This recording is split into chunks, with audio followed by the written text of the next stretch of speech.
السلام علیکم دوستو، بچوں میں پاخانہ والی جگہ پر رات کے وقت خارش کا ہونا، جس کو چمونے لڑنا کہتے ہیں، اس کی کیا وجوہات ہوتی ہے اور اس کا کیا علاج ہے اور کیسے ہم بچے کو اس حالت سے نجات دلائیں گے؟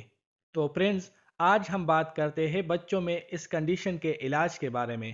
اکثر ایسے بچے جو رات کو اٹھ کر پاخانہ والی جگہ پر بہت زیادہ خارش کرتا ہے اور خارش کر کر کے وہاں پر زخم کر لیتا ہے، جو کافی جلن کرنے لگتا ہے، اور اس کو پیری اینل ایچنگ کہتے ہیں۔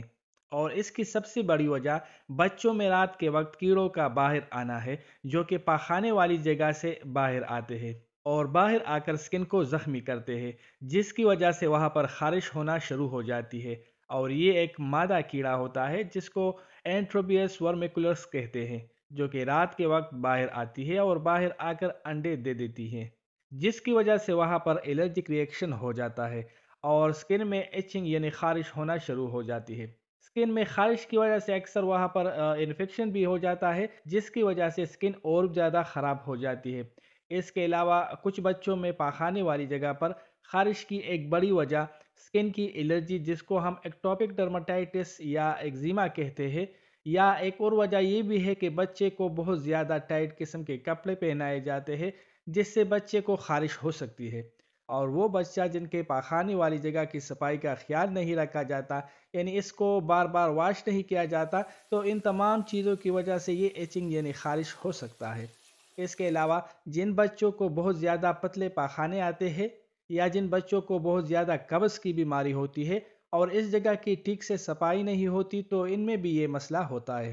اب اگر پیری اینل ایچنگ یعنی چمنوں کے علاج کے بارے میں بات کریں، تو سب سے پہلے تو کوشش کریں کہ اگر آپ اس بیماری سے بچنا چاہتے ہیں تو اپنے اور بچوں کے ہاتھ بار بار واش کریں، ان کے ناخنوں کو صاف رکھیں، کیونکہ یہ کھانے پینے کے راستے اور ہاتھوں کے راستے ہی پیٹ کے اندر جاتے ہیں اور پھر یہ مسئلہ پیدا کرتے ہیں۔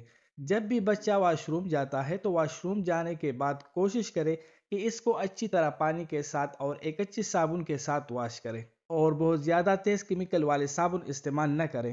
ہر بار بچے کو لازمی واش کرے۔ اگر بچے کو قبض یا لوز موشن کا مسئلہ ہے تو اس کا علاج کسی ڈاکٹر سے لازمی کروائے۔ اس کے علاوہ بچوں کو ہمیشہ نرم اور لوز کپڑے پہنائے۔ جتنا کپڑا ٹائٹ ہوگا تو اس جگہ کی صفائی کا مسئلہ ہوگا، وہاں پر نمی زیادہ ہوگی اور وہاں پر اس کیڑے کو رہنے کے لیے زیادہ سازگار ماحول ملے گا۔ اس لیے اس جگہ کو جتنا خشک اور صاف رکھ سکتے ہیں ضرور رکھیے۔ بچوں کو واش کرنے کے بعد کوشش کرے وہاں پر کوئی نہ کوئی بیبی آئل لازمی لگائے۔ اگر بیبی آئل نہ ہو تو سمپل پیٹرولیم جیل اور ازلین یا سرسوں کا تیل لگا لیا کرے۔ اس سے سکن یعنی جلد اسکریچنگ سے بچی رہے گی۔ یا اگر بچے کو اس پاخانے والی جگہ پر بہت زیادہ ریڈنس ہو، خارش ہو، تب آپ ہائیڈرو کارٹیزون کریم 1% ہلکی سی مقدار میں صبح دوپہر شام 5 سے 6 دن لگائے۔ اس کے علاوہ کیڑے مارنے کے لیے ادویات آپ کو میڈیکل سٹور سے مل سکتی ہے۔ اس میں اس چمونے کے لیے جو عام دوائی ملتی ہے جس کا فارمولہ ہے میبینڈازول، جو کہ ورماکس کے نام سے آتی ہے مارکیٹ میں، ٹھیک ہے؟ تو 1 سال سے بڑے بچوں کو یہ شربت آپ 1 چمچ صبح 1 چمچ شام 3 دن کے لیے دے سکتے ہیں، اور اس کو 2 ہفتے کے بعد دوبارہ بھی دے سکتے ہیں، کیونکہ بعض اوقات ایک دفعہ دوائی دینے سے یہ مسئلہ ختم نہیں ہوتا، تو بچوں کو دوبارہ یہ مسئلہ آ جاتا ہے، تو آپ اس کو 2 ہفتے کے وقفے سے دوبارہ بھی دے سکتے ہیں۔